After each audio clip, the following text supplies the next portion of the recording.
everyone, and welcome back to Miss English Channel. I'm Emily. It's so good to have you here again. Hi guys, I'm Paul. Thank you for tuning in. We help you practice real everyday English and feel confident in real life. That's right. And today's topic is something we all use every single day: social media. Oh yes, the thing we check before breakfast and after dinner. Sometimes even before brushing our teeth. Guilty. I do that too. But seriously, social media is a big part of our daily routine now. So let's talk about it in English. Great idea. If you're listening right now, please like and subscribe. It helps us a lot and keeps our little English community growing. All right, let's start with our daily social media routine. Paul, what's the first thing you do in the morning? Honestly, I grab my phone and check notifications, messages, news, and sometimes just random memes. What about you, Emily? I usually open Instagram. I like seeing morning photos, sunlight, coffee, breakfast plates. It makes me feel connected to people's mornings. That's true. Social media feels like a digital window into everyone's life. You can almost smell the coffee through the screen. Exactly. But do you think we spend too much time scrolling? Maybe. I read somewhere that the average person spends about 2.5 hours on social media every day. That's a lot of scrolling. Wow, 2.5 hours. Imagine what we could do with that time. Reading, learning English, exercising, or calling a friend. Yes, but social media also helps us stay updated. It's like a digital town square. News, stories, friends, all in one place. True. But sometimes it also affects how we feel.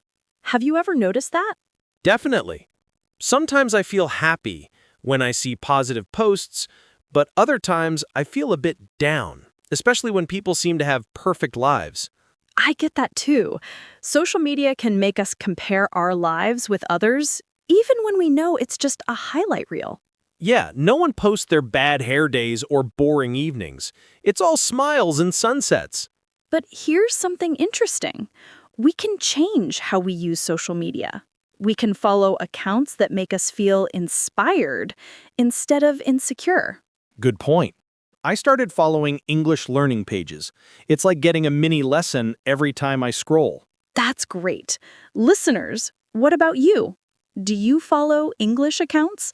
Try searching for daily English phrases or learn English with fun. And maybe follow some positive pages too.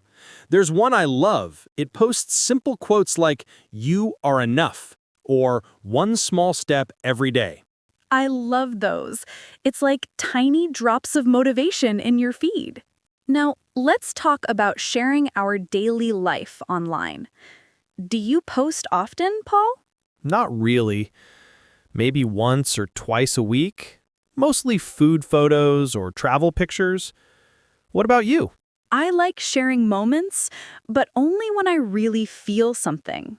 Like a nice evening walk, a cozy coffee, or a sunset. So, quality over quantity. That's good. Some people post every meal, every step, every thought.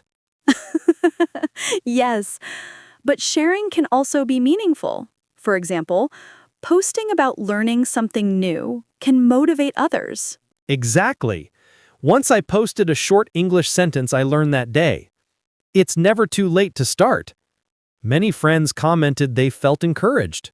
That's the beauty of sharing. It can inspire, connect, and spread positivity when used well. But sometimes it's tricky. Do you ever worry about what people think of your posts? Honestly, yes. Sometimes I write something, then delete it because I think, what if it's silly? Same here. We often overthink. But maybe it's okay to be real. That's what makes us human. Exactly. Real life isn't perfect, and social media doesn't need to be either. Speaking of real life, how about social media and family? Do your parents use it much? Oh, yes. My mom loves Facebook. She sends me funny videos and heart emojis every morning. That's adorable. My dad recently joined Instagram. He posted one picture of his cat with the caption, "Hello World." Laughing. That's so cute. Social media brings families closer, even if we live far apart. True. I call my aunt through video on Messenger every weekend. It feels like she's right there with me. Social media can make distance feel smaller. It's like a digital bridge between hearts. That's poetic, Emily. I love that. A bridge between hearts. Smiling. Maybe I'll post that quote later. See? Even this conversation could become a post. You should. And tag me. Laughing. Deal. But here's something interesting. We all have our favorite apps. Paul, which one do you use the most? Probably YouTube. I watch English lessons, travel videos, and cooking channels. It's both fun and educational. YouTube is great for that. I love Pinterest for ideas, recipes, quotes, and creative projects. So you're the creative one, and I'm the hungry one. Exactly. Everyone has an app that fits their lifestyle. What's your favorite, listeners? Yes, tell us in the comments, which app do you use most? Instagram, TikTok, or YouTube? And maybe think about why you use it.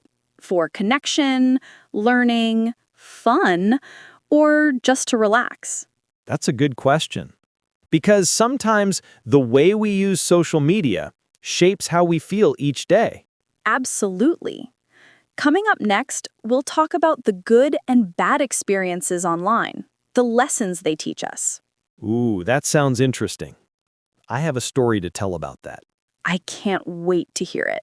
So one time I commented on a travel video saying, "Wow, this place looks amazing." And someone replied, "It's just okay." For a second, I felt a little hurt. Oh, that's a classic example. Even simple comments online can make us feel strange. Sometimes people forget there's a real person behind the screen. Exactly. But I learned something. Not everyone will understand your tone or intention. So now I just smile and move on. That's the best way. Stay kind, stay calm. Because online words can travel faster than we think. Have you ever had a really good experience online? Yes, once I shared a photo of my English students and wrote, "So proud of their progress." A stranger commented, "This post made my day." That small message really touched me. That's beautiful. One kind comment can change your whole mood. It reminds us that the internet can spread kindness too. Exactly. It's all about how we use it. We can choose to make the online world a little brighter. And sometimes those moments online teach us about empathy. You never know what someone is going through behind their posts. That's so true. A happy photo might hide a sad day, and a short message might carry a lot of emotion. I think the best thing we can do is use social media to support, not judge. Even a small, "How are you?" can mean a lot. I agree. That's why I like to send quick messages to my friends sometimes. Just a simple, "thinking of you today." I love that. It makes online connections more human again. Exactly. And that brings us to something many people struggle with, spending too much time online. Oh yes, I'm guilty. Sometimes I just want to check one notification and suddenly an hour disappears. Same here. I once opened Instagram for 5 minutes and ended up watching 30 videos about cooking. I know that feeling. The internet is a time machine. You go in and time just flies. But recently, I started doing something simple. I set small breaks, 15 minutes of scrolling, then I stop. Does that actually work? Surprisingly, yes. I even feel lighter. It helps me focus more on my real day, not just my online day. That's smart. I tried deleting some apps from my home screen. Out of sight, out of mind. Great trick. And when I want to relax, I switch to music or go for a walk instead. Oh, that sounds peaceful. I think I need that kind of balance too. Balance is key. Social media can be fun, but too much of it can make you tired inside. Yeah, especially when we compare our lives with others. Sometimes I see people traveling all the time, and I start thinking, why not me? Me too. But then I remind myself social media shows moments, not reality. We don't see their bad days, only the highlights. Exactly. I once posted a beach photo while I had a terrible cold that day. Everyone commented, "You look so happy." That's a perfect example. Online life is a little edited, like a movie. Right, but that's okay if we understand it. It's just important not to forget our real life while scrolling through everyone else's. Absolutely. And there are so many nice things online too. Recipes, English lessons, travel stories, inspiring posts. That's true. I actually learned how to make pancakes from a 1-minute video. See? That's the good side. Social media can teach you something new every day. Speaking of learning, I follow some English accounts too. They post short phrases like, "What's up?" or "That makes sense." It's quick and fun. That's the best way to learn, little by little. You can practice just by reading comments and repeating short sentences. Exactly. Sometimes I even comment back in English. It helps me use the words naturally. That's a great habit, and it's something our listeners can do too. Use social media as a mini English classroom. Yeah, every time you scroll, you can learn one new word or phrase. That's how you turn your daily routine into real progress. One scroll, one word, one step forward. I like that. But you know what people post the most about? Food. Everywhere I look, coffee, sandwiches, desserts. Oh, yes, food diaries. People love sharing what they eat. It's like a universal language. I saw a photo yesterday, just a croissant on a wooden table with the caption, "Peaceful Morning." Simple, but nice. That's what I love. Tiny details that tell a whole story. Even a photo of lunch can feel poetic. And then there are weather posts. When it rains, everyone posts gray clouds or windows with raindrops. True. Or Monday blues when the week starts. It's funny, but we all understand those feelings. Yes, it shows we're all connected in small ways. A simple picture can say, "I feel like you today." That's beautiful. Social media becomes a mirror of our shared emotions. And sometimes when I scroll through my old photos, I realize how many little memories I've kept there. Same here. Old photos are like tiny time capsules. You see your younger self smiling, dreaming, learning. It's strange, right? We forget moments until a photo reminds us, hey, that was a good day. Yes, and it teaches us to appreciate small things like a morning coffee, a message from a friend, or even a walk in the rain. You're right. It's not just about sharing. It's about remembering. Exactly. And memories show us that even ordinary days have meaning. And they also remind us to keep living those moments now, not just capturing them for later. Well said, Paul. Maybe that's what balance really means, living online and offline with awareness. Yeah, it's not about quitting social media. It's about using it wisely. Right. And speaking of balance, how do you manage social media with work or study? Sometimes I struggle. During work breaks, I tell myself just 5 minutes, but it turns into 15. That happens to all of us. I used to do the same until I started setting little alarms. Oh, like reminders to stop scrolling. Exactly. I set a timer for 15 minutes. When it rings, I close the app and stretch or drink water. It really helps. That's clever. I might try that tomorrow, because when I use social media too long, I lose focus on my studies. Yes, and concentration is a muscle. You have to train it slowly, just like language learning. True. Every time I focus better, I feel proud of myself. It's a small victory. And that's what matters. Small victories every day. You're right. Social media can be part of that growth if we use it with purpose. Exactly. And speaking of purpose, how do you make that purpose stronger? Using social media for creativity, connection, and learning. I love that. Let's dive into that next. So, Paul, when you think about using social media with purpose, what comes to your mind first? I think about creativity. Social media can be like an open stage. You can write, draw, share, sing, teach, anything. Exactly. It's a space where your voice can reach people you've never met before. That's something powerful. Yes, like small creators who share English tips or art or travel stories. They're turning passion into connection. That's true. I once followed a teacher who shared one English word a day. Her posts were simple, but I learned so much from her.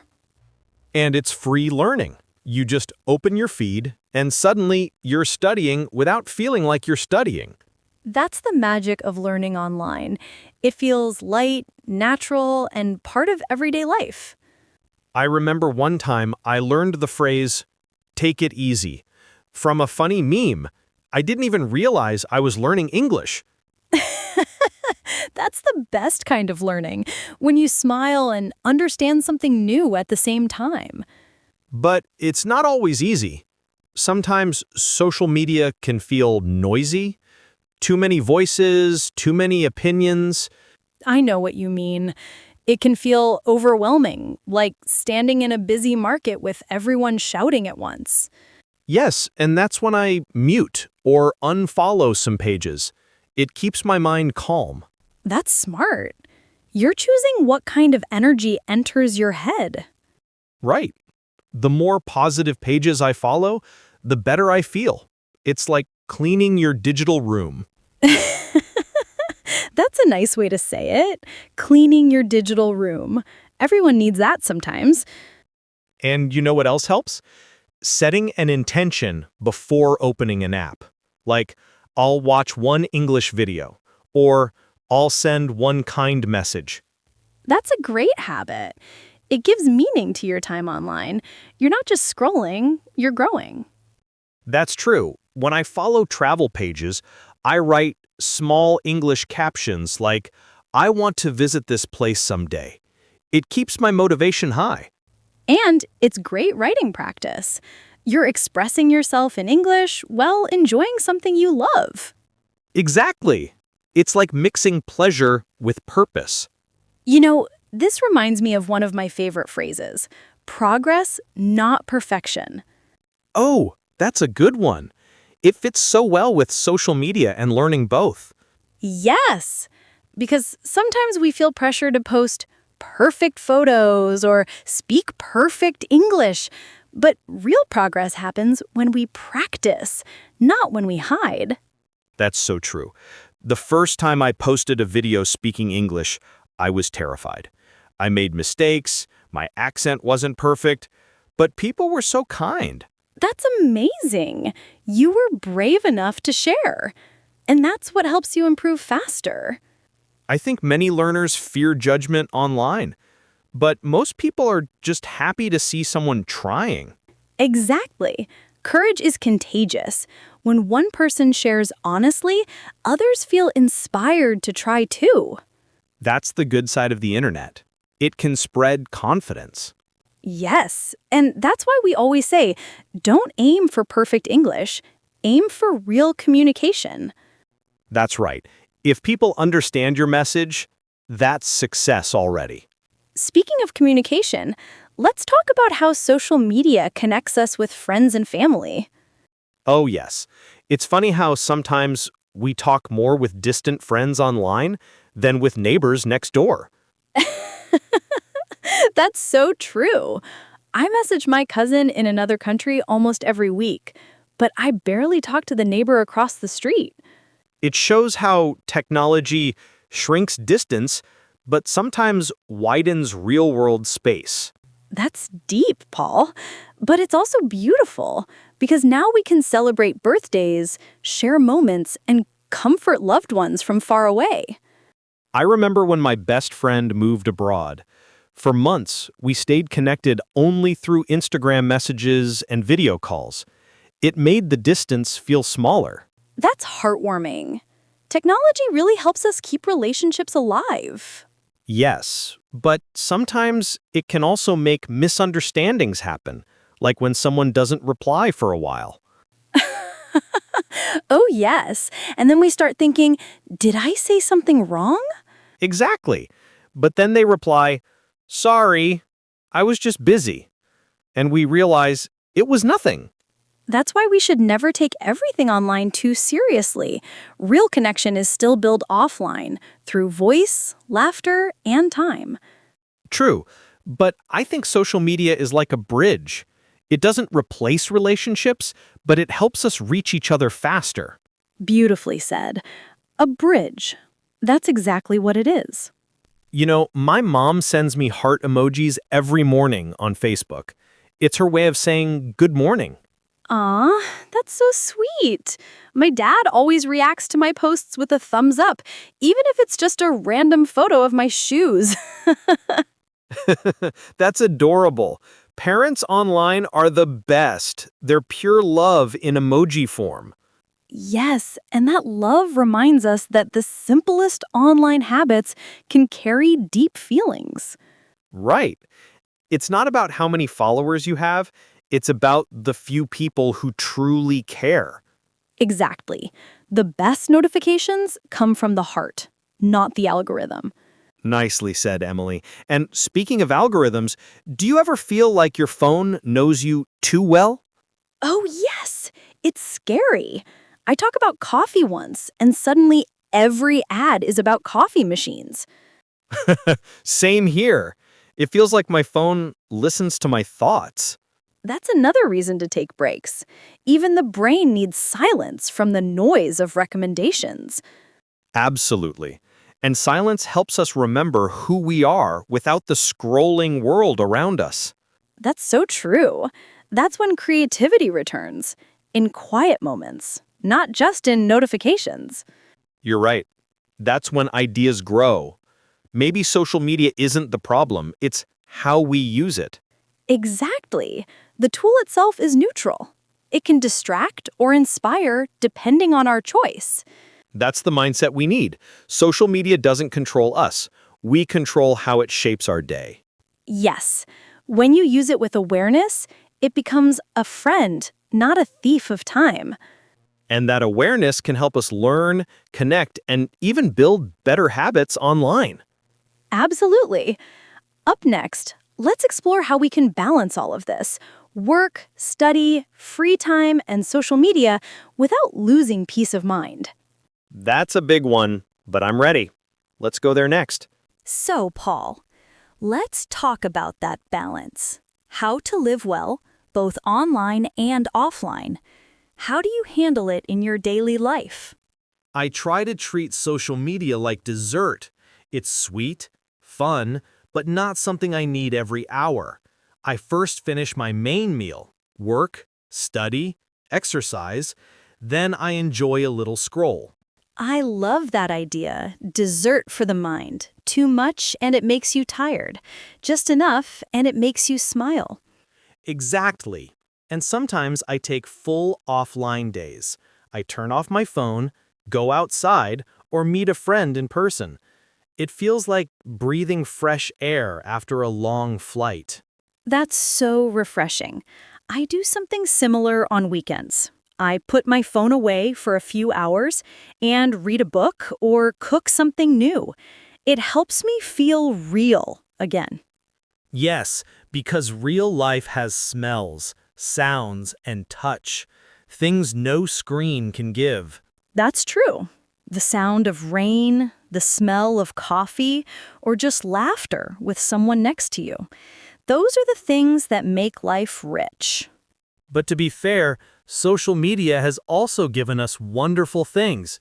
inspiration, knowledge, and even jobs. Absolutely. Many people use it to share their work, teach skills, or connect with clients. It can be a real opportunity when used wisely. I remember watching a short video about time management. It changed the way I organize my mornings. Just one video, but it made a difference. That's the bright side. The internet gives us access to voices that inspire us to grow. Right. But it's easy to get lost, so I like to remind myself not everything online deserves my attention. Well said. Attention is like currency. Spend it on things that feed your soul. You always say it beautifully, Emily. Maybe that's why people love Miss English Channel. It's social media that actually makes them feel better, not worse. Thank you, Paul. That's our goal, learning English in a warm, human way. And I think learning through conversation like this is special. It feels like listening to friends, not teachers. Yes, because that's how real language grows, through emotion, not pressure. So, if our listeners want to practice English more naturally, they can use social media wisely. Follow pages that post short phrases, repeat them aloud, and comment in English. Exactly. Like writing, "That's amazing," or "I totally agree." Small comments train your brain to react faster in English. That's such a useful trick, and it doesn't even feel like studying. Right. That's the secret.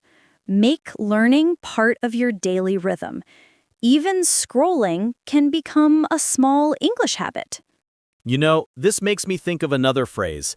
You are what you consume. It's true for food and also for content. I love that. Feed your mind good content. Kindness, inspiration, knowledge, and your thoughts will grow strong. Yes, and if something online makes you feel anxious or sad, it's okay to let it go. Unfollow, mute, protect your peace. Exactly. You don't need to see everything. You just need to see what helps you become your best self. I think that's the balance everyone's looking for, a peaceful mind in a noisy world. And that peace begins when you choose how to spend your time, both online and offline. Well said. I like to remind myself of 3 small rules. Use social media with intention, stay kind in every comment, and disconnect to reconnect. That's perfect. It's not about quitting, it's about caring for yourself and others. Yes, and learning English is part of that self-care too, because every new word is a little victory for your mind. Beautifully said, Paul. Social media can be a classroom, a diary, and a mirror, but it should never replace the real world around us. True. Life happens outside the screen, in laughter, hugs, walks, and conversations like this. And when we bring what we learn online back into real life, that's when growth truly happens. Exactly. Maybe that's the best way to end today's talk, reminding ourselves that social media is a tool, not a trap. Yes, use it to learn, to share, to love, but never forget to live. So let's give our listeners one small challenge for today. Good idea. Everyone listening, take one photo today, something simple that makes you happy, and write a short caption in English. It could be beautiful morning, my favorite drink, or feeling thankful. Post it or just save it for yourself. That one small act turns your English learning into a real part of your day. And it reminds you that progress is not about perfection, but about presence. Exactly. One word, one post, one step. That's how confidence grows. You said it best, Emily. Every little effort adds up. So, to everyone listening, Thank you for spending this time with us. Even if you remembered just one phrase today, you are already improving. And if you enjoyed this episode, don't forget to subscribe to Miss English channel. More warm and fun English stories are coming your way. Comment below and tell us one phrase you'll use today. Maybe use it wisely or balance your time. Those are great ones. Until next time, keep learning, keep smiling, and stay kind, both online and offline. Bye, everyone. And remember, one small English habit today can change your tomorrow.